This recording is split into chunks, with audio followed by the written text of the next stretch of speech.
Hello under graduate student, तो कैसे हैं आप सभी। आई होप आप सभी अच्छे होंगे।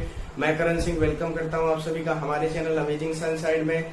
तो हमारी क्लास चली थी बीएससी फर्स्ट सेमेस्टर के लिए, जो कि हमारी केमिस्ट्री क्लासेस है, जिसमें लेक्चर नंबर हमारे 9 हो चुके हैं। आज है हमारा लेक्चर नंबर 10, तो जिसमें हमारी बुक का नाम था, हमारा बुक का नाम है फंडामेंटल्स ऑफ केमिस्ट्री, जिसमें हमारी यूनिट नंबर 2 चल रही है, simple bonding theories of molecules.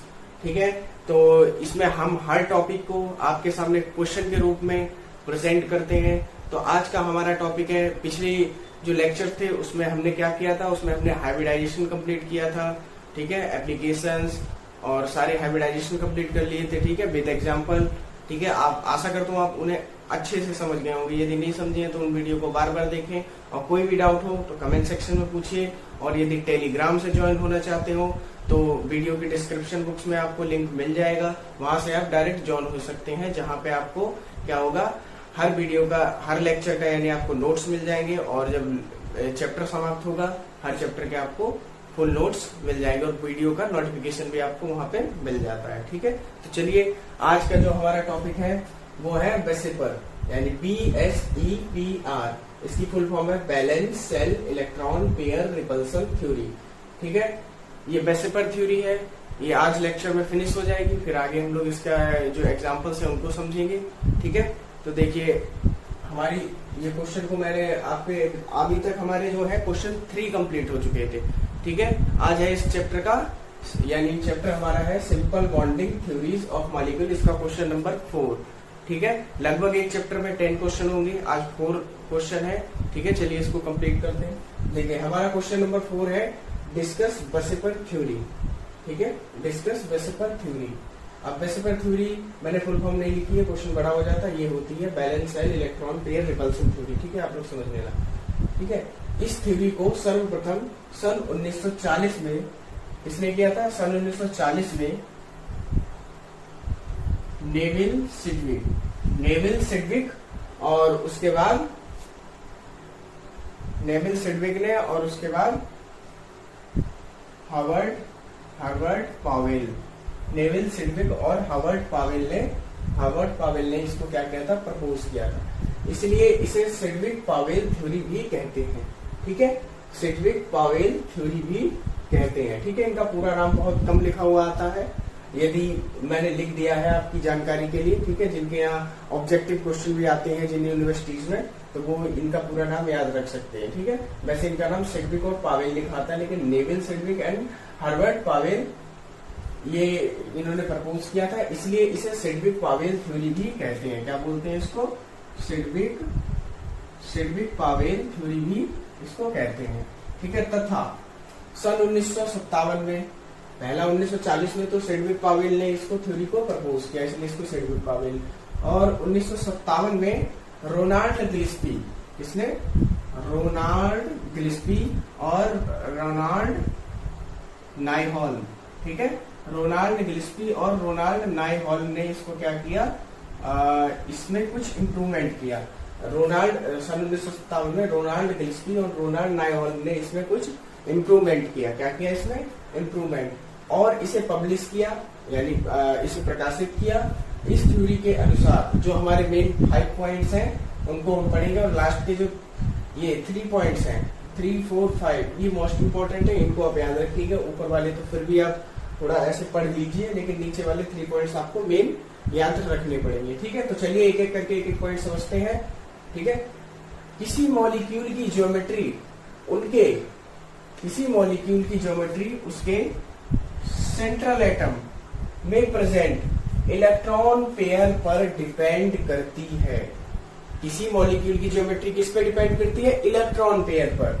ठीक है, अब इलेक्ट्रॉन पेयर वो होते हैं जो कि एक ऑर्बिटल में, इलेक्ट्रॉन पेयर वो होते हैं जो कि ऑर्बिटल में ऐसे होते हैं, एक क्लॉकवाइज एक एंटी क्लॉकवाइज, यानी ये इलेक्ट्रॉन पेयर है। पेयर का मतलब जोड़ा हिंदी में। ठीक है, तो ये इलेक्ट्रॉन पेयर है, इसी को हम इलेक्ट्रॉन पेयर बोलते हैं। तो किसी मॉलिक्यूल की ज्योमेट्री किस पर डिपेंड करती है? इलेक्ट्रॉन पेयर पर, प्रेजेंट इलेक्ट्रॉन पेयर पर डिपेंड करती है। ठीक है, अब नंबर 2, किसी मॉलिक्यूल की वैलेंसी सेल में, किसी मॉलिक्यूल के वैलेंसी सेल में इलेक्ट्रॉन पेयर इस प्रकार से अरेंज होने चाहिए कि उनके बीच में डिस्टेंस क्या हो, मैक्सिमम हो।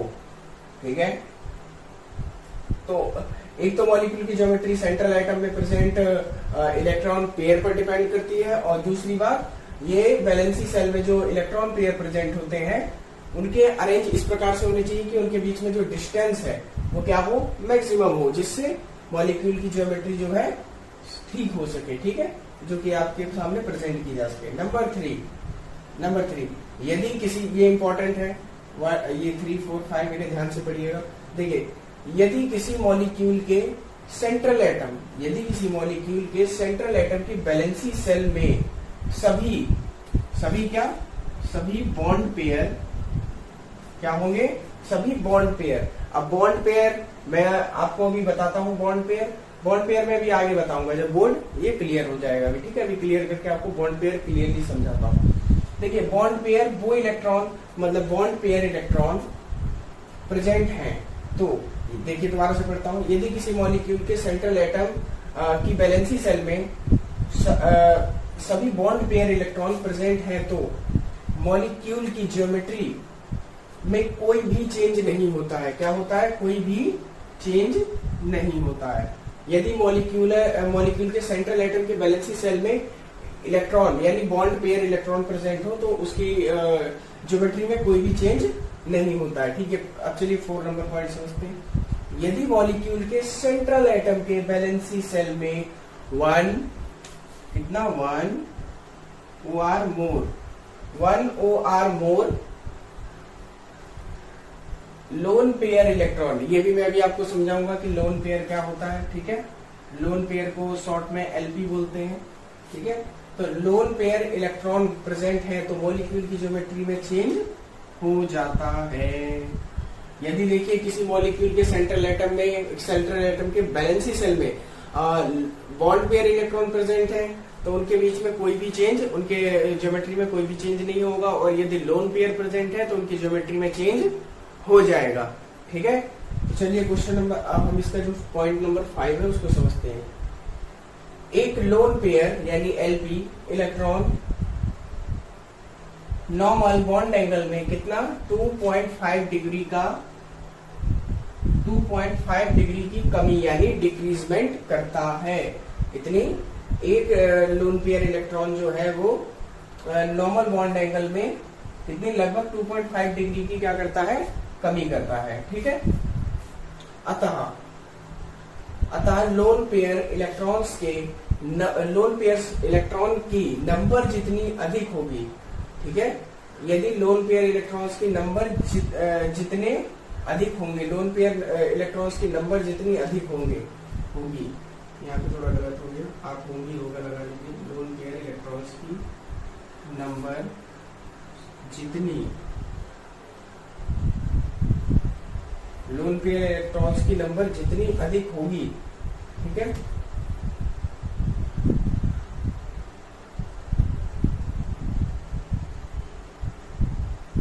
लोन पेयर इलेक्ट्रॉन्स की नंबर जितनी अधिक होगी, बॉन्ड एंगल उतना ही कितना होगा, बॉन्ड एंगल उतना ही कम होगा। मैंने बताया कि एक लोन पेयर इलेक्ट्रॉन है लगभग ज्योमेट्री में 2.5 डिग्री का क्या करता है, डिक्रीजमेंट करता है। ठीक है, तो इस डिक्रीजमेंट को 2.5 डिग्री करता है, तो इससे जितने ज्यादा लोन पेयर इलेक्ट्रॉन प्रेजेंट होंगे आपके मॉलिक्यूल में, उतने ही आपके क्या होगी, बॉन्ड एंगल में डिग्री का उतने ही डिक्रीजमेंट होगा। ठीक है, उतने ही उसमें एंगल की कमी होगी। ठीक है, विभिन्न प्रकार के इलेक्ट्रॉन पेयर, मतलब इलेक्ट्रॉन पेयर्स के बिटवीन यानी बिटवीन यानी बीच को ऐसे लिखा जाता है, बिटवीन।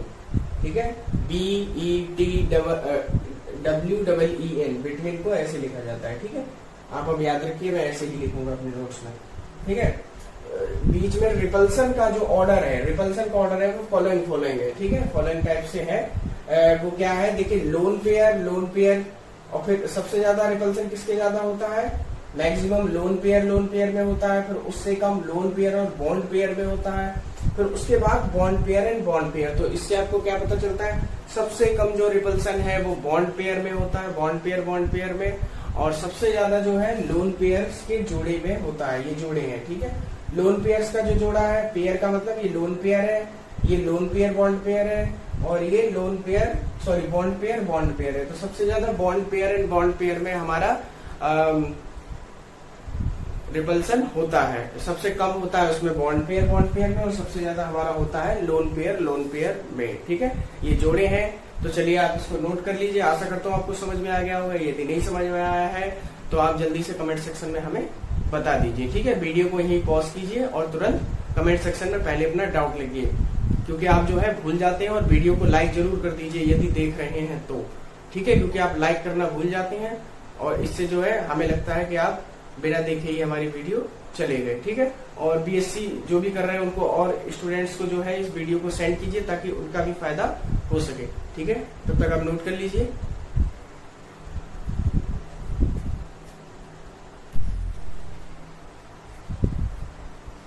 चलिए अब समझते हैं एग्जाम्पल। ठीक है, एग्जाम्पल और इसकी लिमिटेशन।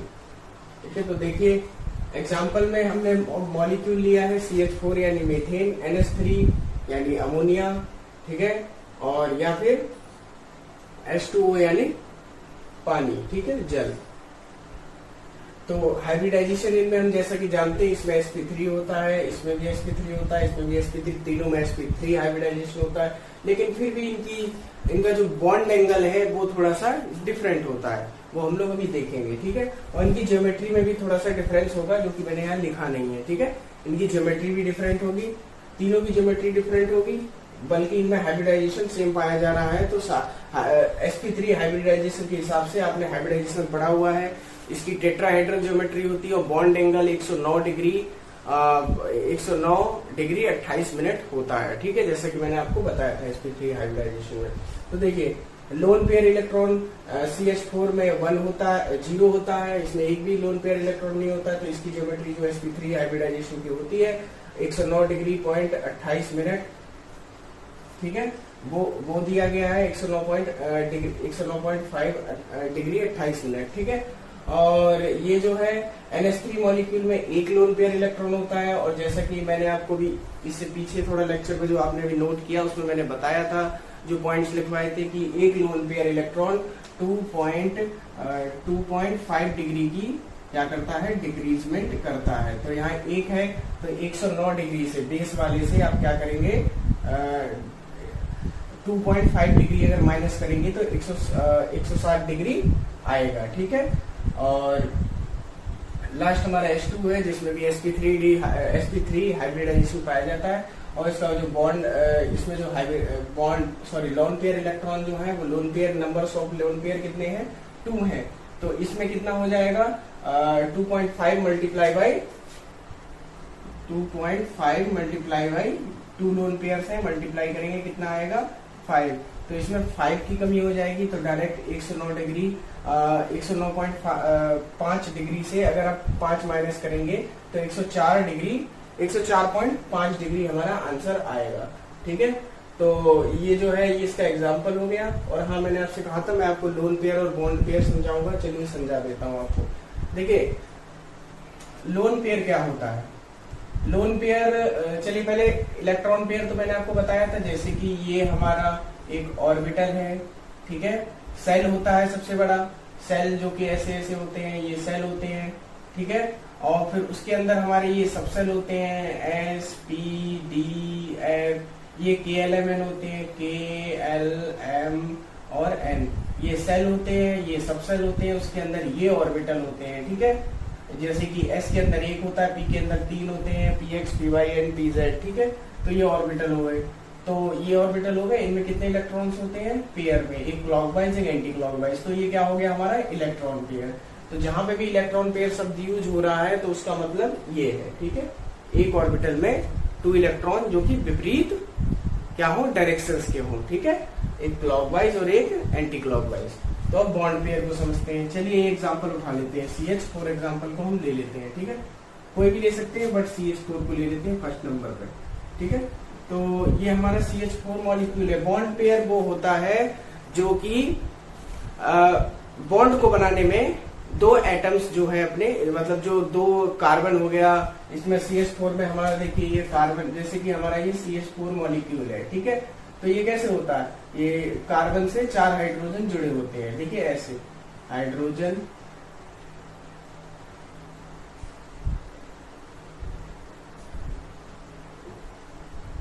तो देखिए इसमें क्या होता है, एक बॉन्ड बनाने के लिए कितने हमें इलेक्ट्रॉन चाहिए होते हैं, कितने इलेक्ट्रॉन चाहिए होते हैं, हम इसको ऐसे भी लिख सकते हैं, ठीक है। देखिए 2 इलेक्ट्रॉन चाहिए तब हमारा क्या बनेगा, 2 इलेक्ट्रॉन चाहिए तो हमारा एक बनता है बॉन्ड, ठीक है। 2 इलेक्ट्रॉन चाहिए होते हैं तब हमारा बनता है बॉन्ड, ठीक है। 2 इलेक्ट्रॉन हमें चाहिए होते हैं एक बॉन्ड बनाने के लिए, ठीक है। तो एक इलेक्ट्रॉन ये कार्बन देगा, एक हाइड्रोजन देगा, तब हमारा जो है बीच में ये बॉन्ड का फॉर्मेशन कुछ इस तरीके से होता है।